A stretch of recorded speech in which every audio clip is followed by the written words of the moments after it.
Hello my fellow Zeppelin scholars, welcome to another What If episode. Today we'll indulge in another frequent fan theory.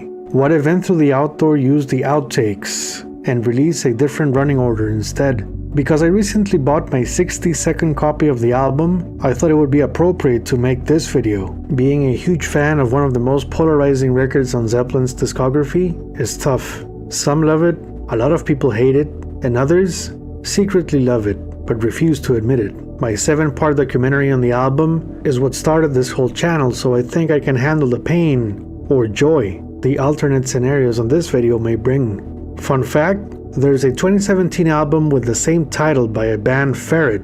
The cover art looks confusing, but I think it's a euphemism for stop it, get some help. So it was November 1978 and Led Zeppelin went to ABBA's Polar Studios in Stockholm, Sweden to record their 8th studio album. 10 songs were laid down on tape, plus a mystery track that remains unidentifiable. All we've got is a John Bonham drum outtake, and that's it.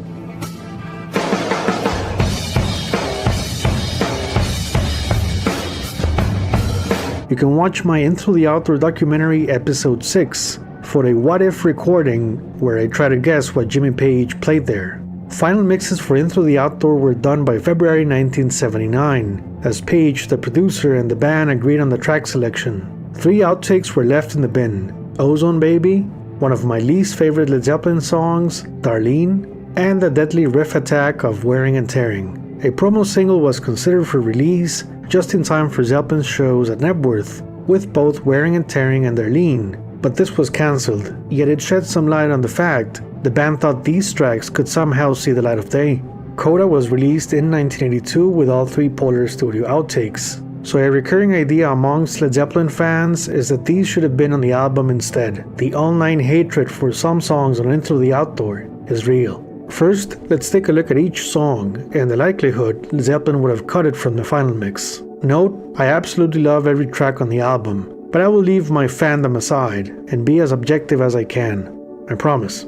In the Evening was a strong opener, and its inclusion on both Knebworth and Tour 1980 speaks of its musical power. Southbound Stars had a massive groove situation with colorful hooks that were not arriving at new grounds but certainly a celebration day of a song. Fool in the Rain was a Bonham powerhouse going into world music. The arrangements behind Plant's lyrics are tight and disposable. This song is not.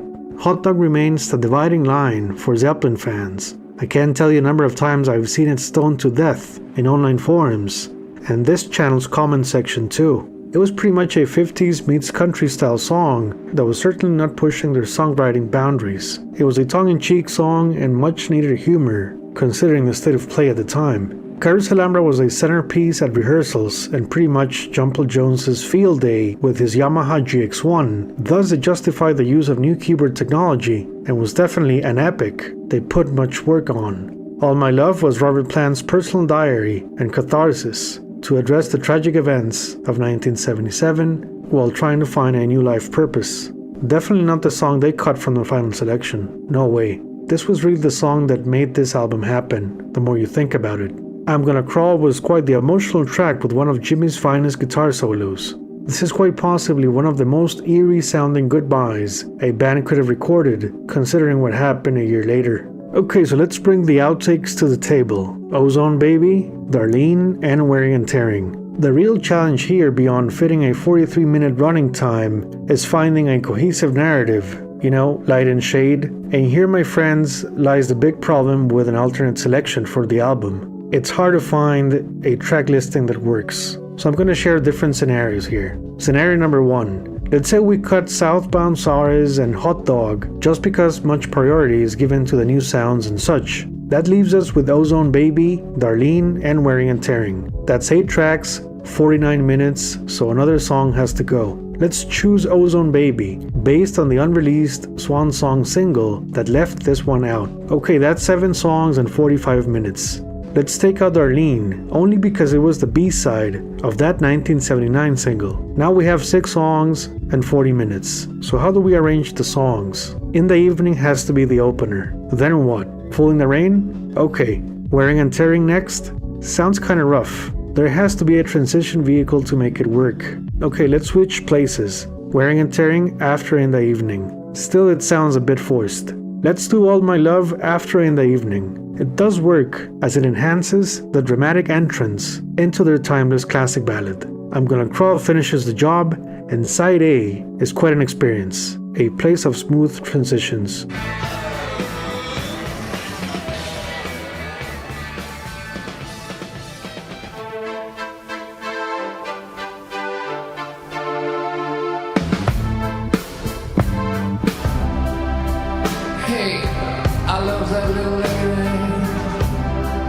Side B would start with Full in the Rain for a nice change of pace. Next thing you know, it does prepare you for Carouselambra much better than a cold side opening into synthesizer sounds because you've just experienced Latin percussion and polyrhythm stuff. Past the 1979 disco synth-based frenzy of Carouselambra, we go into Wearing and Tearing, taking us into hard-rocking 80s, and at the same time, back to the roots. As a reminder, the so-called dinosaurs still got it.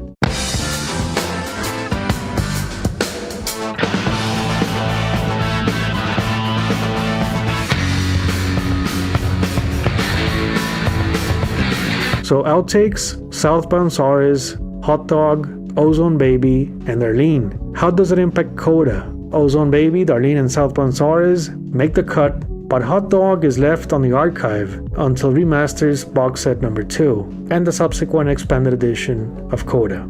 Scenario number 2. This is for Carouselambra haters only, I guess. I'm looking at my 62 copies of the album as I write this. This is hard for me to consider. So let's say the band goes for the 3 outtakes in full and chop whatever they have to in order to fit these. They cut Hot Dog and Carouselambra. Jonesy is pissed off by this. All that Yamaha GX1 work for nothing. Arguments come and go. The band decides to begin with a blast, and Wearing and Tearing opens up the album, followed by Ozone Baby, as transition piece that signals into the 80s while keeping the groove steady. Darlene is next, to maintain a healthy dose of rocking and rolling, with some piano bits at the end, that lead into side A closer, Southbound Saris, which works as Darlene Part 2.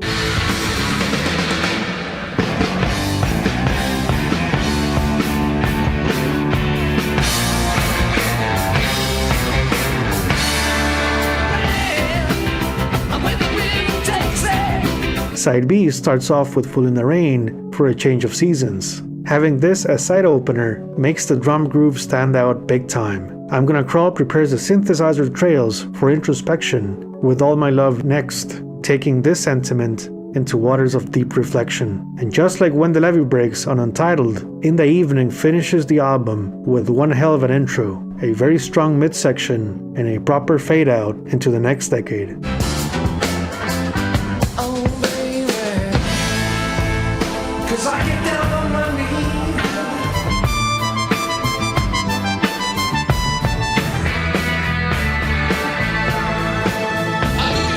So we have Outtakes, Hot Dog, and Carouselambra. How does it impact Coda? Jimmy Page presents a 7-track album with Carouselambra on side B, which ironically becomes a cult classic in the 1980s of synthesizers and pop. Critics praise their visionary sounds, and Jumple Jones smiles. Justice was served. The track definitely predicted Van Halen's Jump by almost 5 years. Scenario number 3. This is my personal opinion, and yes, I managed to cut songs from the original release I have 62 copies of, but I'll throw a special surprise, just for fun. You can call it a wild card. They open things up with Wearing and Tearing, followed by Southbound Saris, in a similar rhythm contrast to Present's first 2 tracks. Next is Walter's Walk. Yes, Walter's Walk, the 1972 track. Because Jimmy Page wanted to keep things rocking and rolling, he decided to use the 1972 instrumental as working grounds for overdub sessions at Polar Studios, including Robert's 1978 vocals. I'm Gonna Crawl ends side A like a fine blues ballad in between hard-hitting numbers, just like Since I've Been Loving You at their concerts.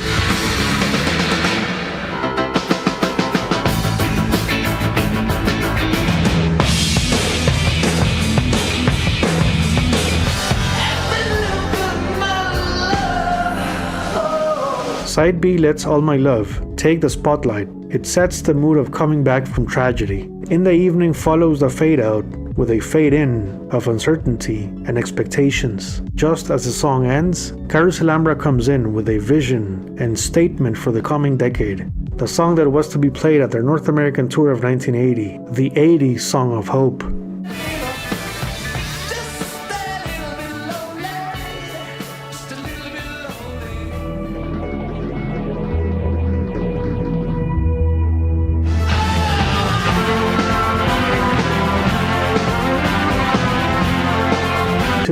Scenario number 4. A fan theory that I personally think it's too far-fetched, but let's do it. Led Zeppelin used all 3 outtakes and decided they wanted to do a double album. Since Physical Graffiti had tracks from previous time periods, why not do it again? So they used all the Polar studio stuff, plus Walter's Walk, Bonzo's Montreux, Poor Tom, Baby Come On Home, and that early day outtake, Sugar Mama. The 15-track release shocks fans. It was a lot of Zeppelin for the thirsty Zeppelin fan out there. The critics called it the new wave graffiti, while others questioned the need to include so many songs on it.